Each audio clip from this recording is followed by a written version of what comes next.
This series contains adult language and descriptions of graphic violence. Listener discretion is advised.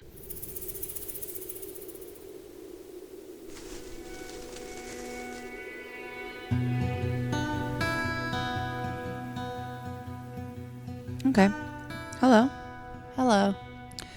Hello, and welcome back to Death by Southwest, the podcast where each week I share a different grisly murder story unique to the Southwest while my sister and co-host tries to piece together the clues and unravel the mystery behind each of these heinous crimes. I'm your host, Margot. And I'm Jenna. And today, in honor of Hispanic Heritage Month, we are covering a story from Mexico, which is not the American Southwest, but it's definitely the Southwest in the world, right? Well, and Death by Southwest doesn't say Death by American Southwest. That's true. That's true.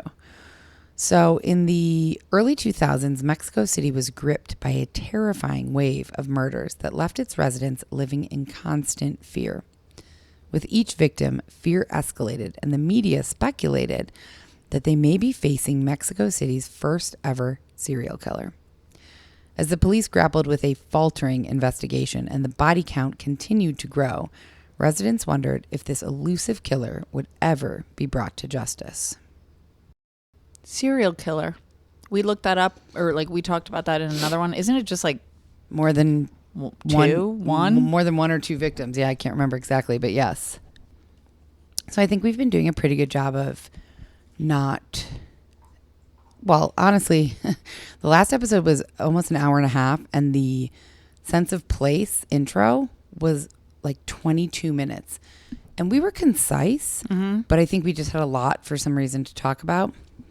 But I think we've done a good job of not, spending so much time talking about DMs or reviews and things like that, which I'd like, I want to save for the bonus. Of course, I haven't done a good job of talking about it in the bonus either. But I did... But no, I was going to share something from Patreon.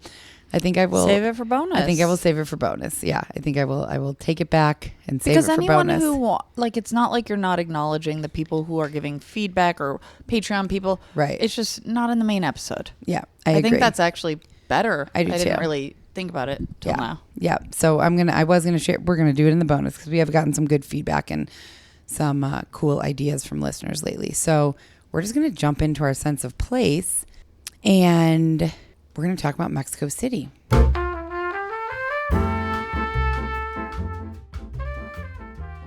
And I didn't know this. Mexico City is often referred to as Ciudad de Mexico.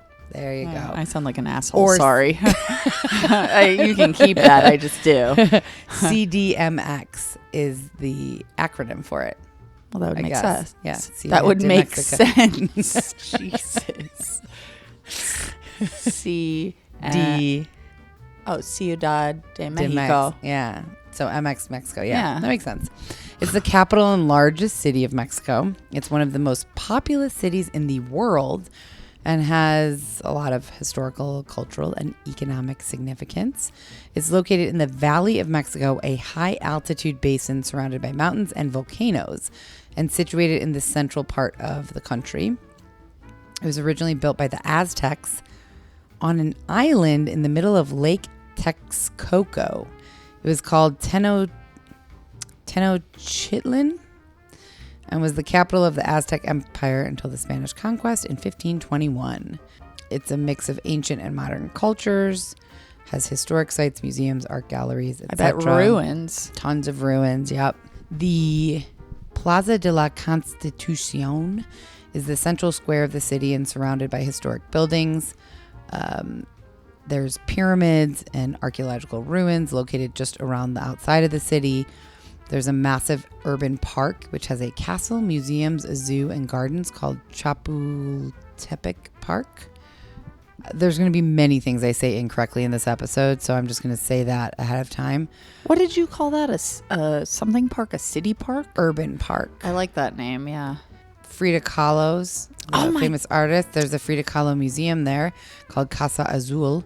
It's the former home of the famous artist, and now it's a museum that exhibits her life and works. And there's Xochimilco, which is known for its network of canals and colorful traditional boats. It's a major economic hub, finance, manufacturing, technology, entertainment, tourism, commerce, home to numerous multinational corporations. Of course, I don't have any examples of those. Has a extensive public transportation system with a metro, buses, light rail. There's a lot of traffic in the city, which I feel like is pretty common of most cities. Yeah. It's renowned for its diverse and delicious culinary offerings. Street food is one of the biggest highlights with tacos, tamales, tortas, and other regional specialties. Have you ever had a torta? Yes. You Yes. should say that again. Yes, I have. It's like a Mexican sandwich. Yes. Yum.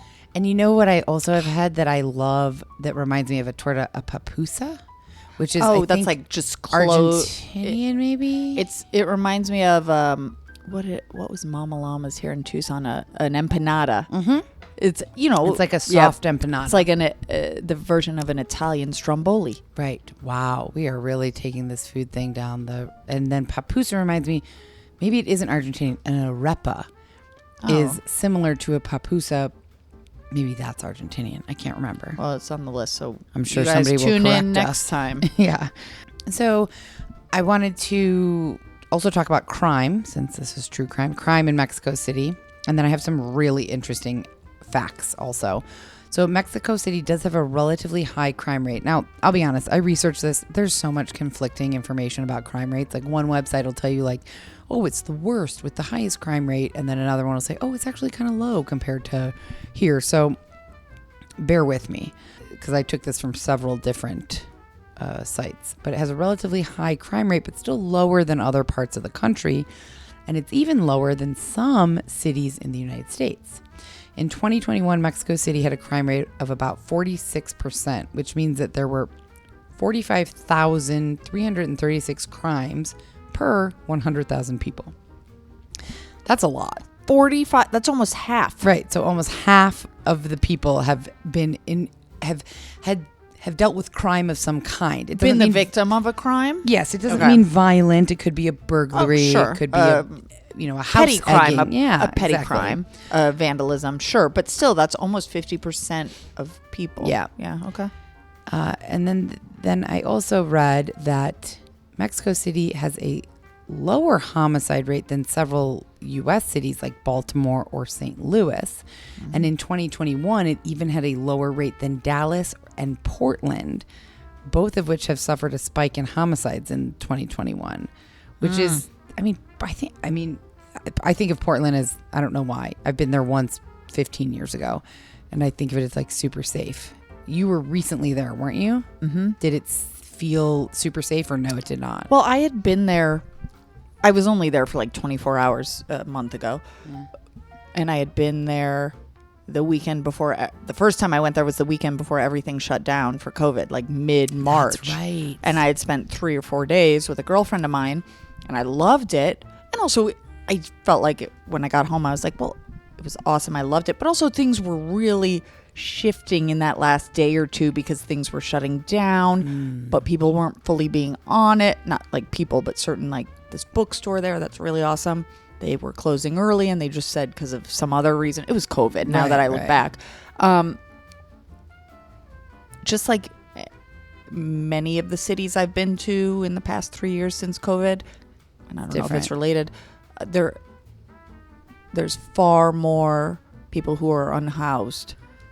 And I'm not saying, I mean, of course that must contribute in some way, of course right? It does. Absolutely. So yeah, so Portland felt a little bit iffy.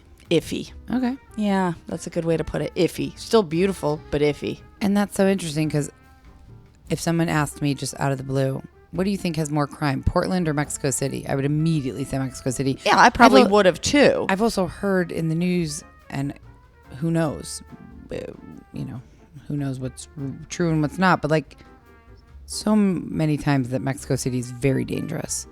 Do not go there. Travel. Really? I haven't heard warnings and things like that. Yeah. It looks beautiful. I've never been, but it does look beautiful. I've seen pictures.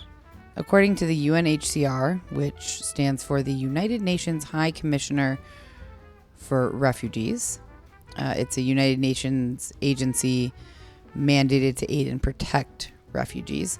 So according to them, Mexico has a murder rate of 16.9 per 100,000 inhabitants, making it the 15th highest in the world and seven times higher than that of the United States. Can you say that 16.9 per 100,000? Mm-hmm. Okay. So in 2019, Mexico City had a total of 2,200 homicides. And in comparison, New York City only had 289 homicides. So Mexico City had almost 2,000 more homicides in 1 year.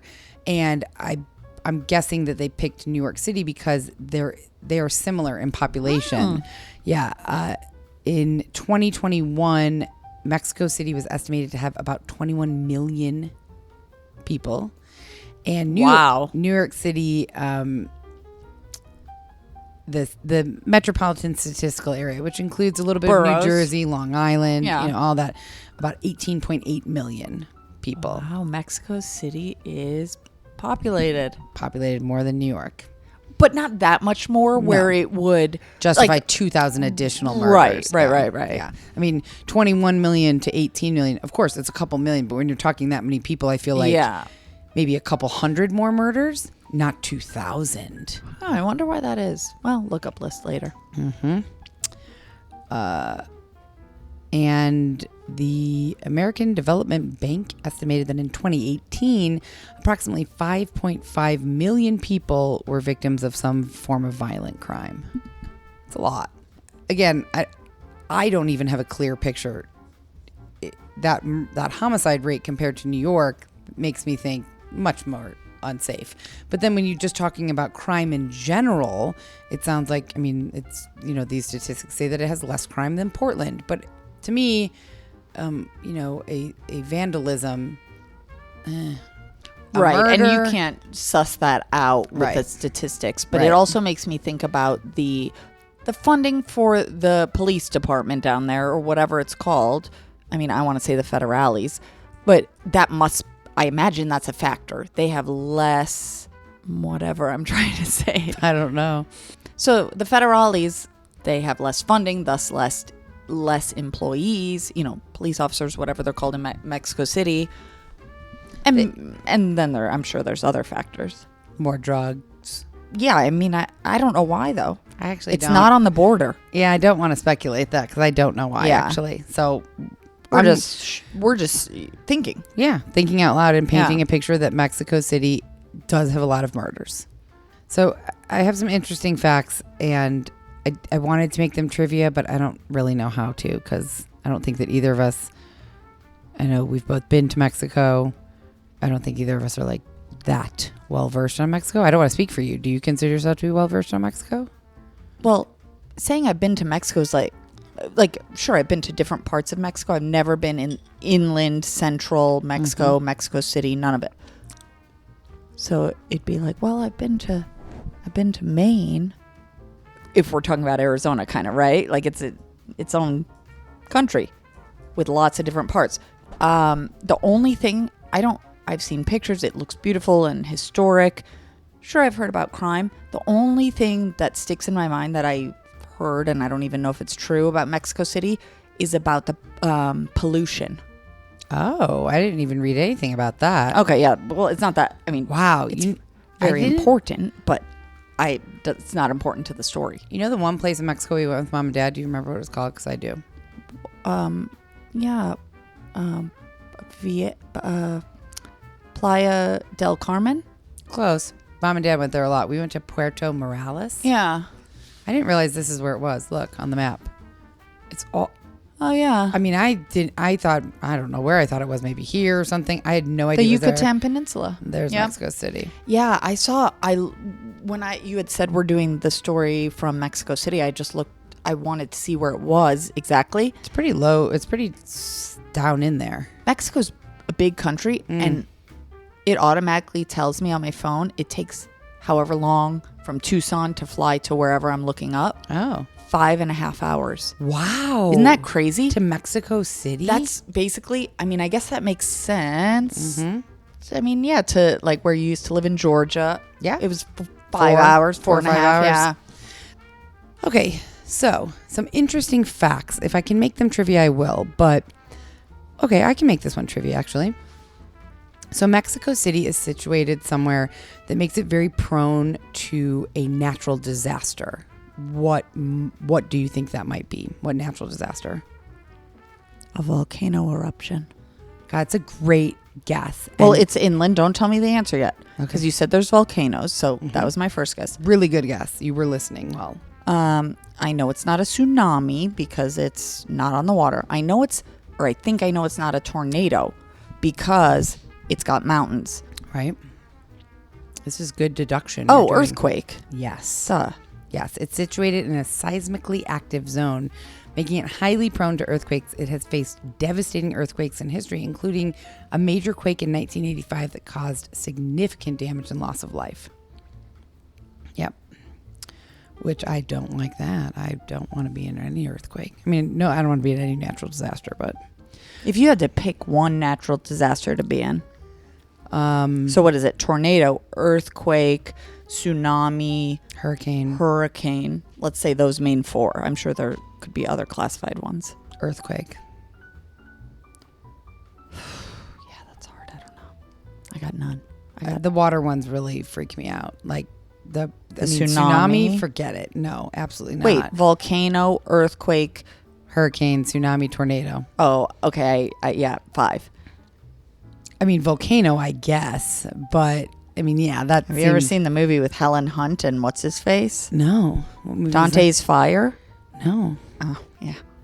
Should I see that? If you like natural disaster movies. I really enjoy watching, I have not watched that movie that you said Tom Holland's in, the what is it called? I know, I want to say The Unexpected, but that's not it. The Incredible, Something like The Incredibles. It's not that. it's not, but it's something like The Unforgettable, oh my God. Oh, damn it. It's good. You just told It's me this. really good, especially even if you don't watch the whole movie. I know, but it's on. Oh, thank you. The Impossible. Great movie. Yes. Not the whole, I mean, it's tough to watch. Also, what about The Perfect Storm? George Clooney. That's a rogue wave, not a tsunami, but a great. Okay, so anyways, we're getting off track. We are. Okay. You know, one of my favorite holidays that Mexico City celebrates. Dia de los Muertos. Yes, the Day of the Dead, a traditional Mexican holiday which honors deceased loved ones, marked by vibrant parades, colorful altars, and lively celebrations. And I love Day of the Dead. Tucson has a huge Day of the Dead. They have a huge Day of the Dead celebration. I didn't know you love it. I know you love Halloween. I love it. But why don't we ever go to the Day of the Dead parade? Oh, I would love to this year. I looked it up. I would love to this year. I just love the aesthetic of it and the what's behind the it. skeletons. I love that they're honoring the dead with this big celebration. I really enjoy everything about it. I think it's really so cool, fascinating, Yeah. and so beautiful. Really. Sugar skulls. Oh my gosh! Do you know that's really what our cool. local minor league football team is called? The Sugar Skulls. Really? Yeah. That's a cool name. I did not know that. Mexico City is an artistic hub, has a thriving art scene with numerous galleries, museums, and tons of street art. The Palacio de Bellas Artes is a significant cultural venue showcasing Mexican art. Mexico City is called a megalopolis. A megalopolis. What does that mean? It's one of the largest cities in the world by both population and land area. The metropolitan area known as Greater Mexico City is home to over 21 million people, making it one of the most populous urban areas in the entire globe. Well, I was surprised to hear it had more 21 than million? Manhattan, Yeah. than New York City, whatever. Than all of New York City. New York Right. City metropolitan. Like That's the whole, crazy. Megalopolis. Yeah, megalopolis. I would like to know more about that because we've talked about something like Dallas Fort Worth or Sisters. No, that's wrong. We talked about that too, but that's something else. But we talked a metroplex or something like that, maybe. So I'd be interested to know more about megalopolis, but trying to stay concise and just give Also, an overview. Who doesn't love to say that word? Megalopolis. I'm going to call this episode megalopolis. Yeah, you should. That's awesome. a great word. I love that word. There's something called the Floating Gardens of Xochimilco. Xochimilco is a neighborhood or Xochimilco, probably. You mentioned that earlier because I wrote it down. I can't remember what it is. And it's spelled, so and I may still be pronouncing it wrong, but like one of my students' sisters in Atlanta, her name was Xochi, and I'd never heard that name before, and the way she spelled it was Xochilt.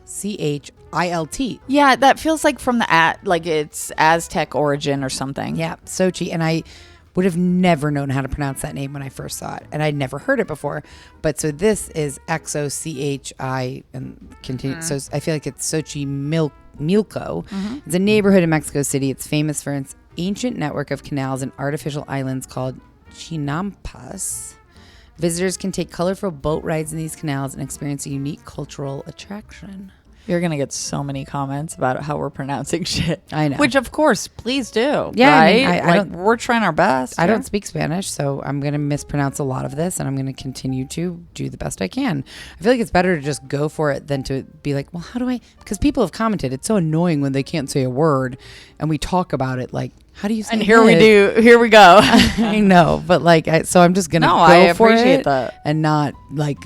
labor overthink it. Well, yes, exactly. And so I wanted to, because I did pick this one because I noticed that it is Hispanic Heritage Month, and I truthfully didn't know much about it, so I thought I would just share a couple of quick things before we get into the episode. What are the dates of...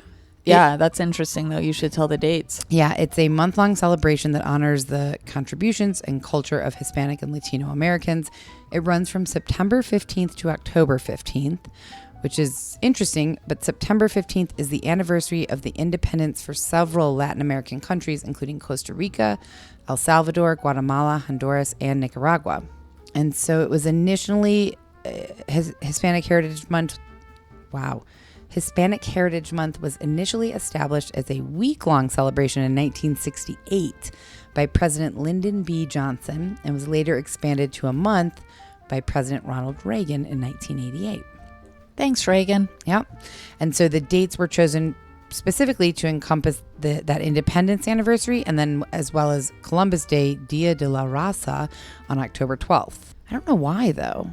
Yeah, mixed feelings on Columbus, I take it. Well, yeah, but no, I'm just trying to think of, why he's relevant to, or why. No, I know why, but people have, I don't know if it's official, but people don't call it Columbus Day. They call it now, I believe, Indigenous Peoples Day. I think, is that right? Yeah. I'm not sure. Okay. Well, you can cut that then. No. I mean, like, that might be true. I don't know. The purpose of Hispanic Heritage Month is to recognize and celebrate the rich history, culture, and contributions of the Hispanic and Latino Americans to the United States. It's a time to appreciate diverse backgrounds, traditions, and achievements of the Hispanic community. There's lots of festivals, exhibitions, music and dance, all over everywhere in the country. This was interesting. It celebrates the diverse heritage and ancestry of Hispanic people, including those with roots in Spain, Mexico, the Caribbean, Central America, and South America. Well, that's what I was going to say. Or you already said it. It's not just, of course, Mexico. Oh, yeah. No, right, absolutely not. No. And I mean, everything else that I have on here kind of says the same thing, that it's to honor the culture, the contributions that culture has made to our country, as well as just in general, celebrating and appreciating different communities that here in the United States. So that's why I chose this.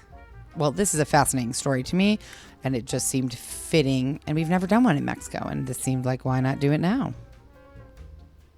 Dun, dun, dun.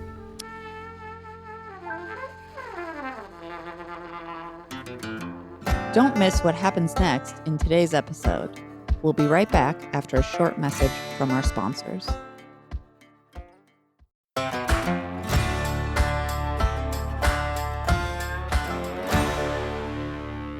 Welcome to the redo. Yes.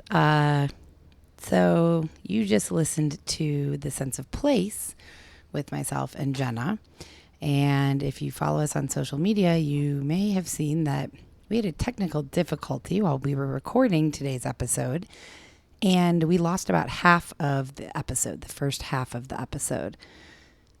So, unfortunately, Jenna heard the whole story, though. So it didn't make much sense to try and re-record it with her. It would be kind of inauthentic since she already knew what was going to happen. So Mark has very kindly offered to sit in and let me tell him the story for now the second time for me, but first time for you. That's awesome. Thanks for being here, Mark. You're welcome. I like a new story. And for anybody who is interested in hearing what me and Jenna did that actually got recorded, which is a good chunk, that will be available on our Patreon. So, yeah. Should we get into the story? Yeah, you should name this one "The Dog Ate My Homework." Now, you know what this one is going to be named is Murder in the Megalopolis, because Mexico City is called a megalopolis, and me and Jenna both enjoyed saying that word in the sense of place. Megalopolis? Uh-huh. Kind of sounds like a Batman like city, you know? It does. All right. Let's jump into this story that is a little bit different format than usual. Usually, you may or may not know this, but usually when we do these, we either start with kind of a deep dive into either the victim or victims or the murderer or suspected murderer. But we're not going to do that with this one. We're going to kind of Just creak into it. we're going to kind of reverse it, and I'm just going to start telling you a story about Mexico City in the early 2000s. Let's do it. So in the early 2000s, the brutal murders of elderly women in Mexico City were on the rise. But in 2003, that number skyrocketed. That year alone, 17 elderly women were murdered by strangulation, asphyxiation, using various objects, tights, belts, wire, and stethoscopes, to name a few. That's a lot of random things. A lot of random things. That's also a lot of elderly women to be murdered in 1 year in one city, in like a concentrated kind of area. Yeah, it seems kind of weird. So all the victims were women 60 years old or older who lived alone, and most of them were grandmothers. They were all strangled to some degree. A lot of them were bludgeoned first and then strangled. And once they were dead, their homes were robbed. And police also reported that there was evidence of some type of abuse in a number of the cases. And I don't know if that's sexual abuse or just post-mortem beating of these women. But some of them were pretty beat kind up. of a business? Yeah, or that. Yeah, I don't know. And with each additional grandmother that was murdered, and you know what they call grandmothers in Spanish? I do not. You don't? Somewhere. I don't want to say it wrong. You say Abuela. Abuela? Or abuelita is Abuelitas. little grandmother. So, and that's what we're going to call them in this episode. So as It seems crazy to murder an abuelita. it does, and as more and more abuelas or abuelitas were being murdered, the people of Mexico City were growing more and more furious at the fact that this population of people, these elderly women specifically, were being murdered and that was really interesting to me because there were almost 14,000 murders in Mexico in 1998. I mean, that's a different year, but it was hard to find statistics specifically on 2003. Basically, there's a lot of murders that occur in Mexico and in Mexico City. Me and Jenna talked about that a little bit, I think, in the intro. I know, but you have like the cartels and stuff like that. So it's like, that kind of Right. makes sense. Like little old Mexican grandmothers. Like I know some little Mexican grandmothers and they cook great. They're wonderful people. It's like, you don't really like, let me feed you. Here's some tacos. Let me strangle you. They're not you know? usually the focus of murders, basically. And there's a reason for that, because in Mexican culture and in Mexico, abuelas are very, very treasured. They play a pivotal role in preserving traditions, passing down wisdom, fostering family bonds, passing down culinary traditions and family recipes. And they're kind of seen as like the heart of the family. And actually they're so treasured, they do treat their elderly people in Mexico very differently than we do here. Well, yeah. I mean, like American culture's a little bit different. You don't have a lot of like grandmothers that come live with the family. Right. You know, I mean, some of my family have done that in the past, but it's Not typical. Yeah, but in a lot of cultures, it's like once you become a certain age, it's like you're there. You know what I You mean? come and live with the like nuclear family. I mean, like if you're like a baby boomer. Or No, something. it's either nuclear or nuclear. And I think it's nuclear. We're gonna get so many comments on that, but like the main exactly the same. The main family. That one of those words is correct. And I don't know right now. People hate it when we say things incorrectly. We get a lot of comments about that. I'm just an innocent bystander, you know. So, elderly people, if we're going to be truthful, in American culture, they're kind of not everyone, not all the time, but kind of throwaways. Like, it's like, let's put them in a nursing home. What are we going to do? It's like you have to deal with your grandmother or great grandmother or grandfather. That's a lot of times how it's, at least it seems in this culture. And it's completely not like that in Mexican culture. I wonder if it's because like maybe the American rate of survival is like less. I don't know. Like, no, I just think that's just a cultural difference. I mean, I said no, like I know for sure. I don't. That seemed like a for sure. I don't think that's it. I think that just Mexican culture puts a high value on respecting their elders and their experiences, and they want to keep them as part of the family and keep them close to the family so that they can teach the children and the children's children and all of that. And I think it's a very lovely tradition, actually. I mean, I always enjoyed with my grandmothers, grandfathers, like learning from them. Yeah, that's true. You talk. I mean, they didn't live with you, but you have told me a lot of stories about your grandfather and grandmother, actually. And my great grandfather, Pop. Yeah. He was like 97, 98 when he died. But when I was a little kid, he lived with my grandmother. You know what I mean? His daughter. Yeah. Mm-hmm. Yeah, that's nice. And, go over and visit and stuff. And, like, he had no teeth. So he had this old pocket knife, and he always had an apple. Every day, like, he had an apple. So I would sit on his lap, and he would, like, take the skin off because he had dentures. He couldn't eat the skin. So he just, like, peel the skin off like meticulously, and I'd eat that. I'm like, yum. And then he'd eat the whole apple, and I get like one bite. Mm.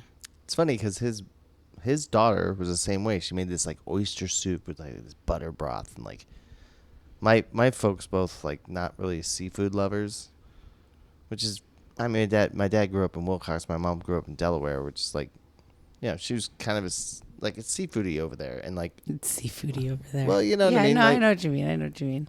But she would make it, and I, like, loved it, but she'd always, like, make it just, like, one little batch for herself because no one else liked to eat it except for me. And then she'd eat the whole bowl, and she'd save one little spoonful with one little oyster, and I get that. So I'd watch her cook it, watch her eat it, and I'm all, can I have that one little thing? And I was like, no. Your family really just gave you, like, the last scraps of food. I just grew up on scraps. morsels, you know. No, just the older people that were teaching me a lesson. It's like, hey, I make all this shit, try to eat it. Anyways, that's a lovely story. Lovely stories. Thank you. And I think that we've kind of covered the reasons why abuelas are so, the Mexican culture just has a greater respect for their elderly, and they're seen as these wise people who pass down stories and culinary traditions and cultural traditions. They're not seen as a burden, like I feel like elderly people are here. And Laura Waldenberg is a documentary producer who made a documentary about this story today. And she said grandmothers are the most fragile, most vulnerable members of society. And when grandmothers started being killed, the society was deeply affected. These murders generated much more outrage than other killings in the country, which makes sense based on everything we said. Yeah, obviously. Like I said, Mexico's a lot of cartel killings. Like, a couple like normal age adults like get into a gun battle at a gas station. You're like, okay. Like it's concerning, right. But you're not like, holy shit. Like it's not like numerous elderly grandmothers who live alone and are very vulnerable are being murdered. So, moral of that whole intro is that the people of Mexico City were very upset and very concerned. The press started speculating about the possibility of a serial killer in Mexico City, which only intensified how angry the people, the residents of Mexico City were, because they had never had an official serial killer ever. Now, I did a little bit of digging, and there are people who murdered more than one person, which is all that you need to be considered a serial killer. Me and Jen have talked about that before. But the police really never investigated it. And the police, these various cases over the years where one person murdered or was suspected of murdering multiple people. Police would never call it a serial killer, never refer to it as a serial killer investigation. And honestly, the investigations into all of these serial killers, I'm saying that with air quotes, were pretty light investigations. So the public is saying this is a serial killer. We have to call this a serial killer. And they won't. Because the motive behind it, it's weird. like back in the 70s and 60s, the mob, you have like hitmen. Which are just mass murderers. Like, they're killers, They kill whoever, whenever. Right. They're called to do it, just like the cartel, they do it. But they don't have like a particular nature of, they're just brutal people, but they're not like. It's kind of honestly their job almost. A hitman, that's their job. The cartel, that's their occupation. Their obviously morals are hugely compromised. Sure, but it is different than just a random person. It's different than like you're just like, oh, I'm targeting, Right. So people in their 30s of a certain ethnicity and age. Right. And I just murder them in a particular way. Right. Exactly. And that's what this was. So that's why the press was speculating that this would be Mexico's, not just Mexico City, Mexico's first confirmed serial killer. And the press and the public named this serial killer El Mataviejitas. Mataviejitas? Mataviejitas, which means the old lady killer. Now, if you'll notice, they named it El, not La. I think you're wrong. No, that's El is masculine. And La Mataviejita, I think, is the feminine. I'm sure we'll get comments on that as well. But either way, that is correct. It was El Mataviejitas, which indicates that it's a man. They're just assuming it's a man at this point, and why not? Which most serial killers are. That's absolutely right. And 99% of them are white. Yeah, that's absolutely right. I mean, not in this case, whether it's man or woman, it's not going to be a white person, likely. I guess it could. In Mexico? Kind of I guess it could be, but... so the city was living in fear. Grandchildren were terrified for Besides the cartels and shit. Yes, the cartel was not living in fear, but grandchildren were terrified for their grandmother's safety. Police cars were out on patrol far more than usual in greater numbers. The Policia Federale. The Federales. Right. They used to have them in Rocky Point. You don't want to mess with the Federales. Yeah. One woman interviewed on the street by a local reporter said, "I am literally scared of everyone." So, based on this fear that was plaguing the city, police were beginning to feel immense pressure to find and arrest the person responsible for these crimes. But this was unfortunately a bit more complicated due to several different things. Several things. Several. Can I interject real quick about like serial killers and why it's so I think it's so concerning for people? Because if you have a high crime area like like there's some carjackings or there's like some gas station robberies, like it's also like it's just concerning and uncomfortable to deal with that. But knowing that there's someone out there that's particularly targeting, a certain group of people. It's of course. So scary because their motivation is just craziness, Or, I mean... Well, it's also like what did you say, psychopath or a psychopath? Or a sociopath. A sociopath. Yes, when did we talk about that? Didn't we talk about that on a recent... We did. You and me talked about that on a bonus episode recently. Anyways, yes, I agree. And when it's a very vulnerable population of people that are being targeted, that's even more concerning. Like Dahmer, he targeted mostly men, young men. And if, generalization here, but young men are probably more capable of defending themselves. Well, he targeted young gay black men. It's fine, I know, but And still. he lived in the neighborhood, and the cops were like, okay. But they're still more capable of defending themselves than a 80-year-old elderly woman living alone. So, and obviously, I'm very interested to hear who the killer is. Well, if you stop talking, I'll get there. Whoa. I thought this was a conversational thing. No, it is. I'll just shut up and sit quietly. I mean, at least I could have some popcorn or something. So, the things that made it more complicated. The Mexico City police were using 2 profiles of this killer, and they kind of contradicted each other at times. So the first profile that they were using was a physical one based on eyewitness accounts. And, you know, if you've watched Law and Order like ever, you know boom, boom, boom, boom. Yes. Oh, it's all doom. You know that eyewitness accounts are pretty unreliable. Nonetheless, they were using based on eyewitness accounts, and I don't really know more than that. Did they see somebody leaving a place or in the area of a place? You know, I'm not sure exactly. Suspects. Right. So they had a description from eyewitnesses that said the killer was a man dressed as a woman, or a robust woman dressed in white or red, between 5'6" and 5'7", with a robust complexion, light brown oval face, wide cheeks, blonde hair, delineated eyebrows, and approximately 45 years old, which is a very specific description.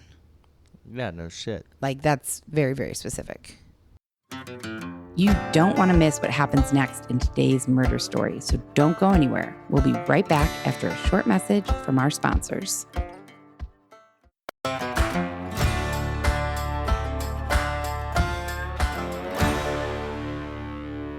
So based on this description, police had a composite sketch drawn up, and they put this on their the back windows of their police cars, and they would patrol the city with this displayed back there.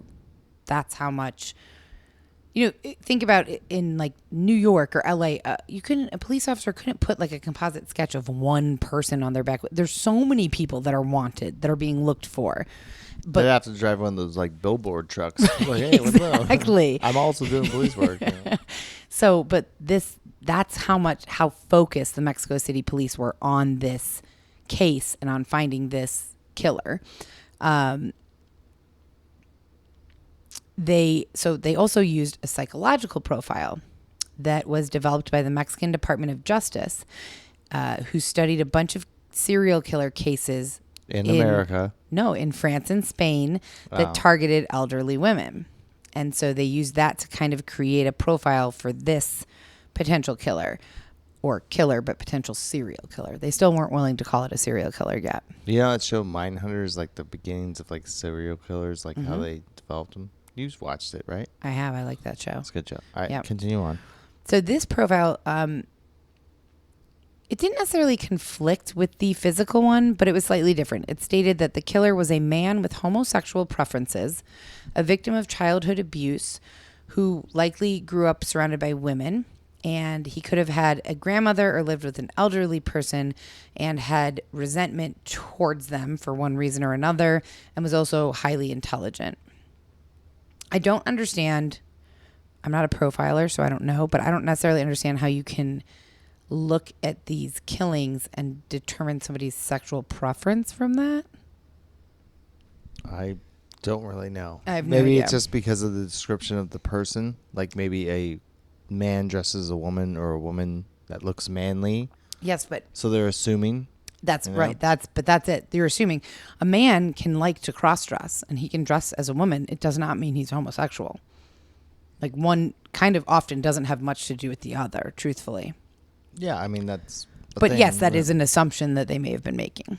So in addition to these two profiles from eyewitnesses in the Department of Justice, Bernardo Batiz, the chief prosecutor in Mexico City, also profiled the killer as having a brilliant mind, being extremely clever and very careful. He suspected that the killer was posing as a social worker or home health aide to gain access to their victims' homes. So this was really all they had to go on. There was no physical evidence that was being left at the scenes. And this was 2003, so it was, They had all the shit, like DNA and all that stuff, right? Like, I mean, somewhere around that. But, I mean, if there's no... Certainly wasn't as advanced as now. Well, yeah, but I mean, if there's no fingerprints and, like, obviously, like... Well, there were fingerprints. Okay, well, let's get into that in a second. Okay. But also, too, like, I could imagine a struggle with an elderly woman is much less intense than the struggle with, like, the same physical stature as yourself, as a murderer or whatever. Like, Right, there's absolutely. less fight, so there's less things getting fucked up and, like... Right. That's right. Less things happening, you know what I mean? Absolutely. So it's like, okay, it's like, it looks like a robbery, whatnot. So, Right. I mean, that kind of makes sense. I Yeah, guess. that does make sense. And also, police agreed with both of these, the physical and the psychological, to an extent. They believed that it was a man because a lot of the strangulations were done by hand. And police absolutely couldn't believe that a woman had the strength or the hand girth to strangle these women. Elderly, fine, but still, that takes a lot. Like a larger hand to, like, grasp Takes a around lot, something. exactly. So this is what really got me, is that as if it wasn't already confusing enough, they have a psychological, a physical profile. They kind of go together, but they kind of conflict each other, and they have really nothing else to go on except for this. They now refer to the criminologists that were in the police department. And I learned, I listened to the last podcast on the left. They covered this a year or two ago. And I'd never found this in my research, but according to their research, one of the Mexico City police criminologists, like, worked for the police department in Mexico City. Their grandmother was one of the victims who got murdered. Oh, shit. So they were saying that could have also been a reason that police were more kind of on top of this than other investigations. I mean, that's kind of typical. Yeah. You know what I mean, that If makes sense to me. happens, it's like, hey, what's up? Right. So these criminologists that weighed in on the case, they said the killer, again, most likely a man with confused sexual identity who was abused as a child by an elderly relative. And these killings were a way of channeling his resentment towards innocent victims who stood in for the person that abused them. Makes sense. That seems viable to me. Kind of serial killer shit, Yeah, that makes sense. But realistically, whether it was the eyewitness accounts, the criminologist, the Mexican Department of Justice that came up with the psychological one, this is all just speculation. All around confusion. They don't know what the fuck's going on. Exactly. It's just speculation. They're kind of looking in all these different directions. They had no concrete, like, airtight evidence or conclusions about who this person could be.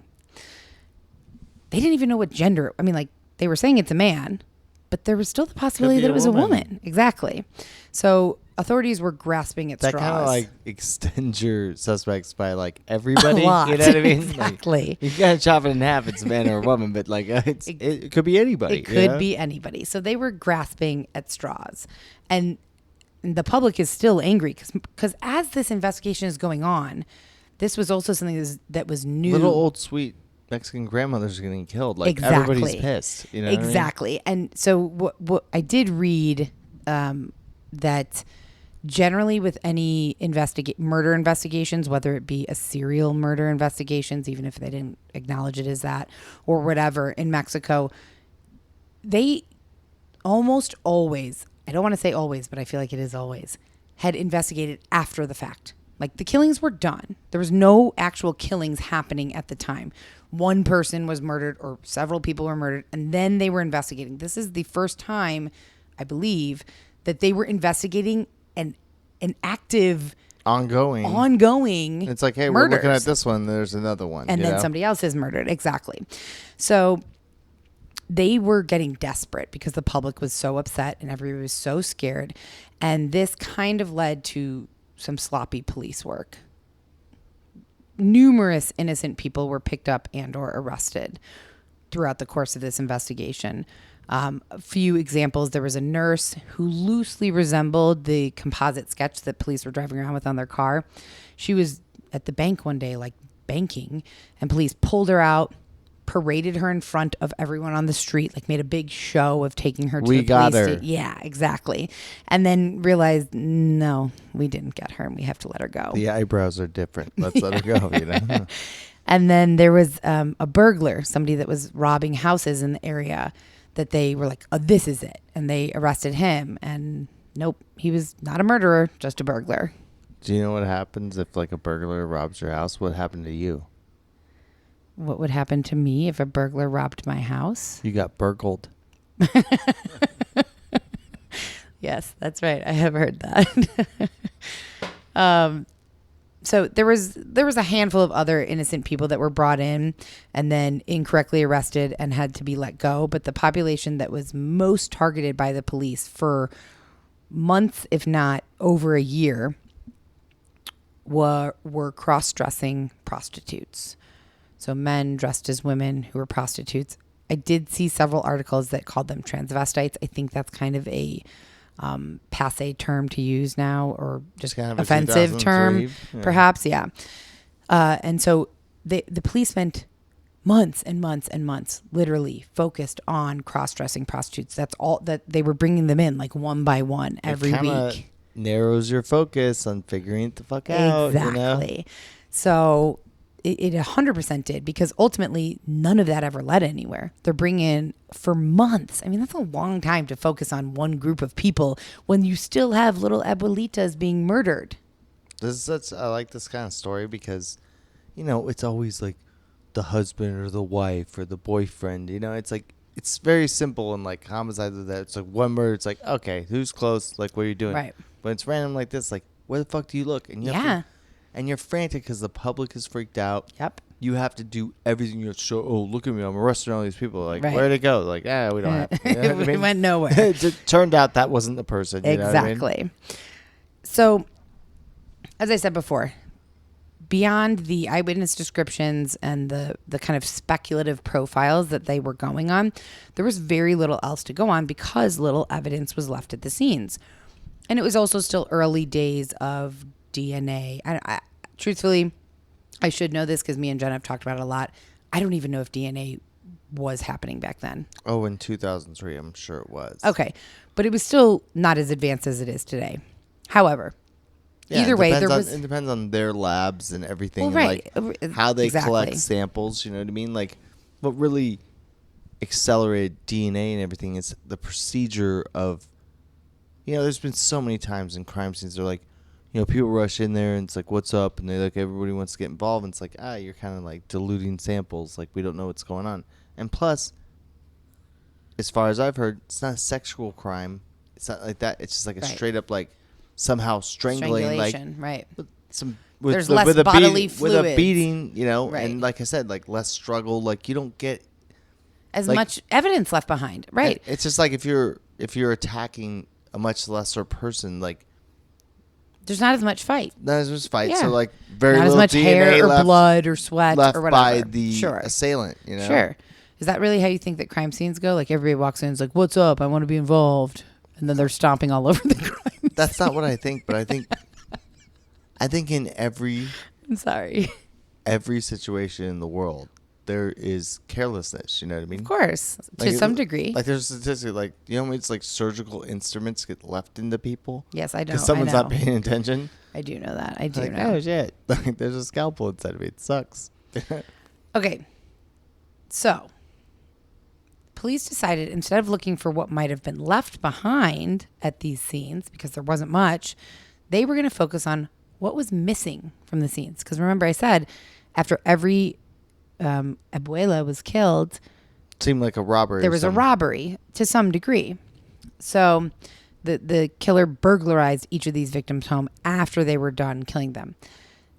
They never seemed to take anything that was of much value, though. So the most frequently missing items were like trinkets or tchotchkes, you know? You know what that means, tchotchkes? Yeah, trinket. Okay. Yes. Yes. So it was pretty difficult to kind of classify the significance of these items because it's like little figurines or a book or, you know, just little. But that's such serial killer shit, you know? Like I took like the necklace that she never wears or whoever, True. you know what I mean? That's true. But police are looking for a connection. Like, are they taking the same thing from every home? And there really wasn't, except for they did notice that a lot of the things that seemed to be missing had some kind of religious meaning. So crucifixes, Bibles, cross necklaces, rings that were religious, or had the images of saints on them. And so police were thinking, okay, well, maybe this could be like a trophy, that serial killers take like one thing or something. I mean, I've seen a lot of shows. Of course they do. Right. So that it could be that, and it could also be that that maybe this killer is a person of faith, and they feel like if they take some of this religious stuff from the home, it's going to help kind of cleanse them of their sins or something like that. Sure. I mean, maybe. It's a funny profile, but like it is true that like you're also dealing with a psycho, so it's like you're just trying to like work through their brain. Right. That's a good point. That's a really good point, actually. Like, how do you work through a psychopath's brain? Because if you were to logically, you'd be like, none of this makes sense. None of it makes sense. And it kind of didn't. It wasn't, bottom line, it wasn't much to go on. Until police made a connection between 3 victims who otherwise seemed totally unconnected. Of course, outside of the fact that they were elderly women living alone who were grandmothers. They noticed that each of them owned a print of an 18th century painting called Boy in Red Waistcoat by French artist Jean-Baptiste Greuze, or Greuze. I don't know how to say his name. Police were convinced that there was some significance to the fact... It's the French connection. For those of you listeners know what I'm talking about. It's like Gene Hackman and shit. Go ahead. So they were convinced that there was some significance. And whether they were convinced or not, they really wanted to believe it. They were like, we have to find it. This has a connection. Thing they had, Exactly. It was the only thing they had. At this point, how many murders were there? I don't know exactly at this point, but more than 17. It's going up now. 17 and only 3 had the same photo? Well, 17. It was 17 in 2003. I believe the next year it was 22. That's and an so we're active going killer. Yes, an active. So we're well into now 2004, 2005. The timeline is gray, to say the least. But so they wanted this to be true. They really did, and they spent weeks and weeks and weeks searching for, like, did they get it from the same art dealer? Are they so? But what's weird is that the painting was left there. It wasn't taken. It wasn't like the person stole this painting from all 3 people. It was just that all 3 people had that in their home. But 3 out of the 17, like 3 out of the 17 plus at this point. It didn't matter. This was nothing. They're grabbing at straws. Like, This was nothing. It was either they decided it was either a red herring, that if the killer was very smart, that the killer like planted this to like throw police off. Oh. Like, maybe if I put this painting in each of their homes, they're going to notice, they're going to think, and they're going to go down this road, which they totally did. Or it was just a coincidence. It's just a random photo. Right. Jenna wouldn't say there are no coincidences. She would say there's just synchronicity if she was here, but she is not. Synchronicity. All right, that is the end of part 1. If you guys want to find out what happens in the rest of this story, you will have to tune in next week to part 2. Indiana's whining in the background. She's very upset about a part 2 also. If you want to hear the entire episode right now, you can head over to our Patreon. We thank you guys so much for listening, and we will be back next week. Thanks, guys. Death by Southwest is hosted by Jenna Schneider and Margot Carmichael. Executive produced by Margot Carmichael. Produced by Jenna Schneider. Audio editing and sound design by Margot Carmichael. Music by Soundstripe. And a special thanks to Edward R. Murrow for letting us borrow his famous sign-off phrase, good night and good luck.